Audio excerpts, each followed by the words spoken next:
Terima kasih saudara dan saudari pengacara majlis. Bismillahirrahmanirrahim. Assalamualaikum warahmatullahi wabarakatuh. Salam sejahtera dan salam keluarga Malaysia. Yang amat berhormat Datuk Patinggi Dr. Abang Haji Abdul Rahman Zohari bin Tun Datuk Abang Haji Openg, Ketua Menteri Sarawak. Yang berbahagia Tan Sri Datuk Sri Panglima Haji Anwar bin Haji Musa, Menteri Komunikasi dan Multimedia. Yang berhormat Menteri-Menteri Kanan Persekutuan.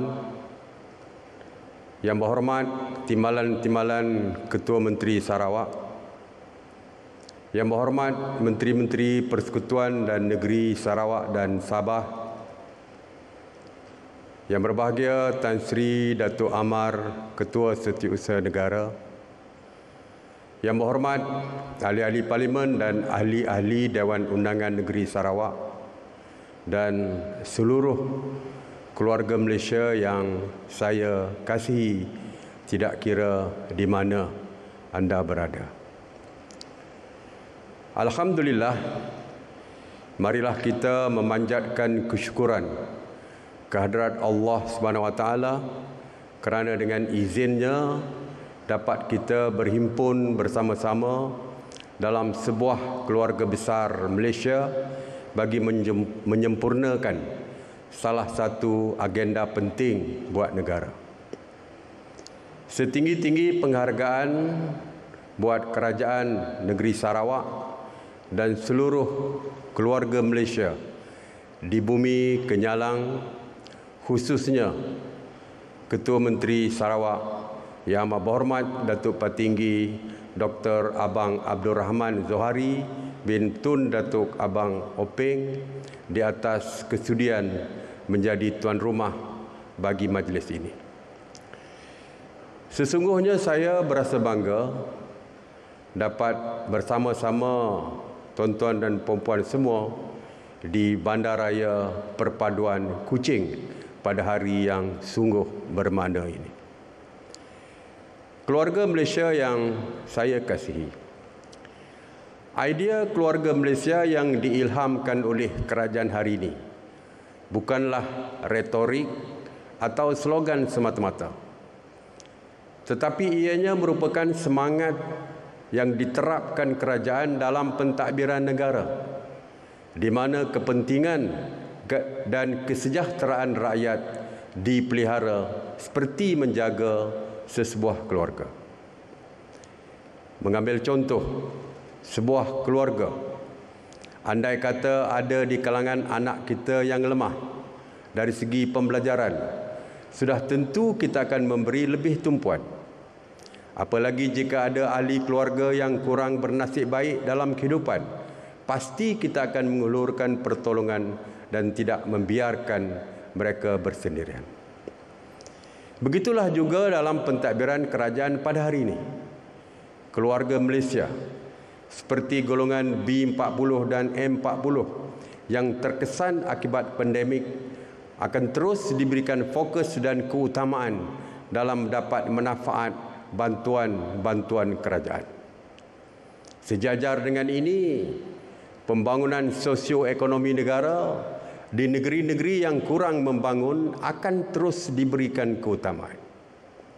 Sarawak merupakan antara negeri selain Sabah, Kelantan, Terengganu, Kedah dan Perlis yang akan diberikan tumpuan khusus bagi merapatkan jurang pembangunan ekonomi antara negeri, wilayah, bandar dan luar bandar agar kemakmuran ekonomi dapat dinikmati secara adil dan saksama. Bagi tujuan ini, sekurang-kurangnya 50% daripada keseluruhan peruntukan pembangunan asas persekutuan dalam rancangan Malaysia ke-12 akan diagihkan kepada 6 negeri ini, melibatkan penyediaan infrastruktur asas, pendigitalan, pendidikan, perkhidmatan penjagaan kesihatan dan pembangunan ekonomi. Pendekatan yang sama juga akan menjadi intipati bajet 2022 yang akan dibentangkan pada minggu hadapan. Dalam merealisasikan matlamat keluarga Malaysia yang menekankan nilai-nilai keterangkuman, kebersamaan dan kesyukuran, kerajaan akan memantau secara dekat pelaksanaan program dan inisiatif yang dirancang khususnya Sabah, Sarawak dalam usaha kita memastikan kita sama-sama membangun sebagai sebuah keluarga Malaysia. Keluarga Malaysia yang saya kasihi, 2 tahun kebelakangan ini merupakan tahun paling sukar buat kita semua. COVID-19 hadir sebagai sesuatu yang tidak pernah kita duga dan bersama kesan yang tak terbayang di akal fikiran. Siapa pernah sangka dalam abad ini senjata bukan lagi menjadi benteng pertahanan menentang musuh. Sebaliknya, kemanusiaan dan nilai keluarga menjadi perisai kita. Di sebalik musibah yang menimpa, terlindung rahmat yang tersirat. Hampir 2 tahun mendepani pandemik COVID-19, kita dapat melihat kebersamaan petugas barisan hadapan, syarikat-syarikat milik kerajaan dan swasta, pertubuhan bukan kerajaan, NGO, bahkan individu keluarga Malaysia berganding bahu membantu kerajaan memerangi pandemik. Yang asing saling tak kenal, tidak kekok menghulurkan bantuan, yang berbeza tidak melihat warna untuk memberi makan, bahkan yang lawan bersama menyubur semangat kekeluargaan. Di sebalik kepayahan pandemik inilah semangat yang menyatukan keluarga Malaysia umpama batang manau 1000 kali embat pasti tak putus. Lantaran itu, keluarga Malaysia adalah manifestasi paling andal sebagai panduan untuk kita memulihkan negara. Toklah keluarga kita yang hidup aman dan sejahtera. Kita semua tok keluarga Malaysia.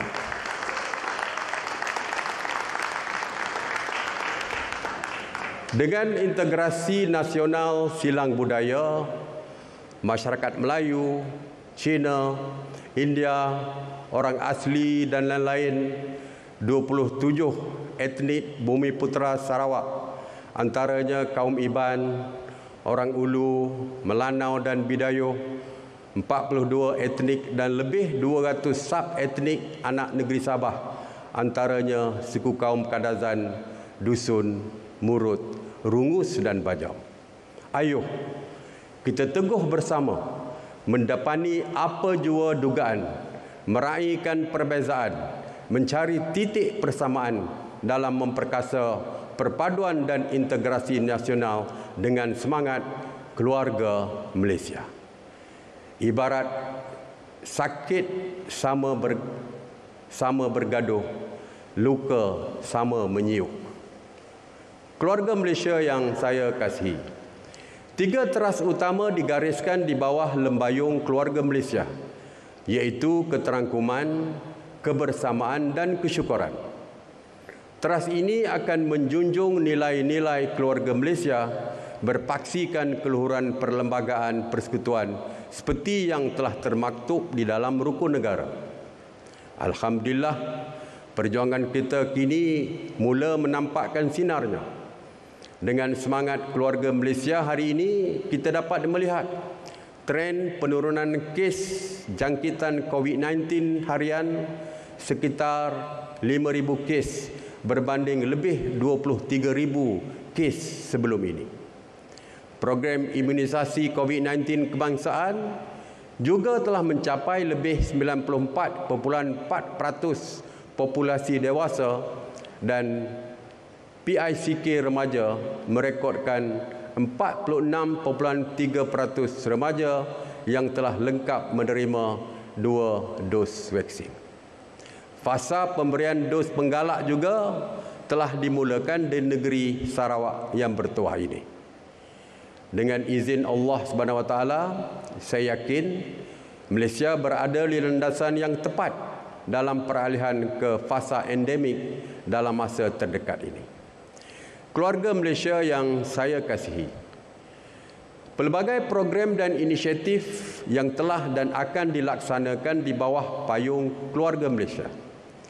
Ini termasuklah Rumah Ikram Keluarga Malaysia, Skuad Keluarga Malaysia, Pakej Peranti Keluarga Malaysia, Pakej Penjagaan COVID-19 Keluarga Malaysia, Keluarga Malaysia Siap Siaga Bencana, Yayasan Kebajikan Siswa Keluarga Malaysia dan Residensi Rumah Keluarga Malaysia. Inilah program dan inisiatif Keluarga Malaysia di mana setiap kementerian akan memperkenalkan sekurang-kurangnya satu program dan inisiatif yang bermatlamat membantu mengurangkan kesan ekonomi yang ditanggung rakyat. Saya berharap ia juga turut disokong oleh kerajaan-kerajaan negeri.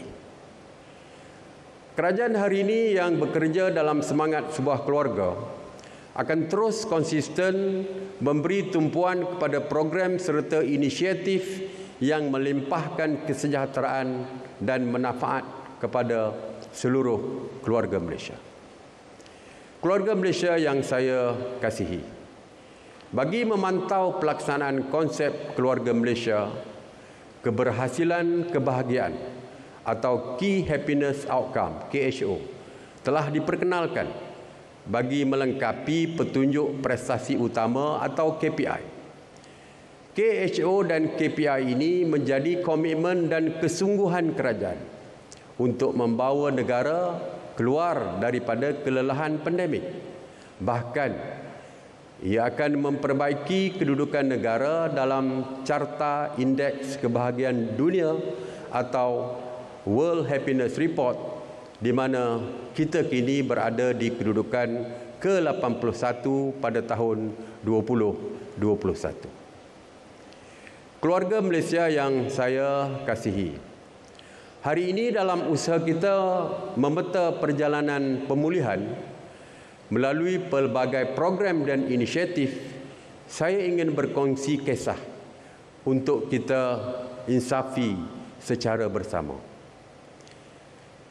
Kisah 13 anak yang masih kecil usianya daripada 2 buah keluarga hilang tempat bergantung dan berpaut kasih.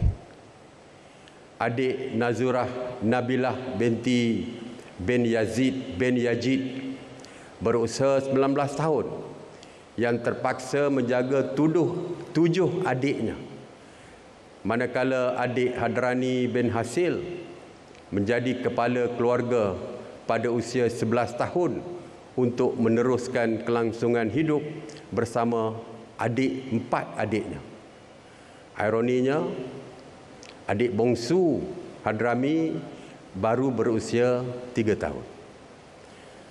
Anak-anak ini adalah antara 5,173 anak keluarga Malaysia yang menjadi yatim dan yatim piatu kerana wabak COVID-19. Bayangkan betapa besarnya tanggungjawab yang digalas mereka. Yang hilang bukan sahaja ibu bapa, bahkan waktu-waktu bahagia membesar sebagai kanak-kanak biasa. Maka dengan rasa rendah diri, saya ingin menyeru seluruh keluarga Malaysia untuk berkongsi kasih sayang dengan anak-anak ini agar mereka dapat menikmati kehidupan mereka seperti rakan-rakan seusia mereka. Dengan ini, saya melancarkan Yayasan Keluarga Malaysia sebagai institusi yang akan membantu anak-anak keluarga Malaysia dalam memperolehi sokongan terutamanya daripada aspek pendidikan sehingga mereka mencapai usia 18 tahun. Yayasan Keluarga Malaysia merupakan manifestasi kasih sayang seluruh keluarga Malaysia yang kita zahirkan bersama untuk anak-anak yang terkesan daripada pandemik ini. Seterusnya, yayasan ini akan melebar sayap perlindungannya kepada anak-anak keluarga Malaysia yang lain yang turut memerlukan sokongan seumpamanya. Inilah maksud keterangkuman, kebersamaan dan kesyukuran dalam keluarga Malaysia. Saya menyeru seluruh keluarga Malaysia bersama-sama membantu generasi ini. Harapan saya, dengan adanya Yayasan Keluarga Malaysia, tidak ada lagi anak keluarga Malaysia yang terpaksa melalui penderitaan bersendirian. Keluarga Malaysia yang saya kasih, justru tinggi harapan saya agar seluruh keluarga Malaysia kekal bersama dengan mengenepikan perbezaan dan meraihkan kebersamaan sebagai sebuah keluarga besar Malaysia. Akhir kata, saya sekali lagi merakamkan ucapan setinggi terima kasih dan tahniah kepada Yang Amat Berhormat Ketua Menteri Sarawak, Kerajaan Negeri Sarawak dan Jawatankuasa Majlis atas kejayaan menganjurkan Majlis Pelancaran Keluarga Malaysia di Bandaraya Perpaduan ini. Dengan lafaz Bismillahirrahmanirrahim, saya dengan ini melancarkan keluarga Malaysia. Terima kasih. Assalamualaikum warahmatullahi wabarakatuh.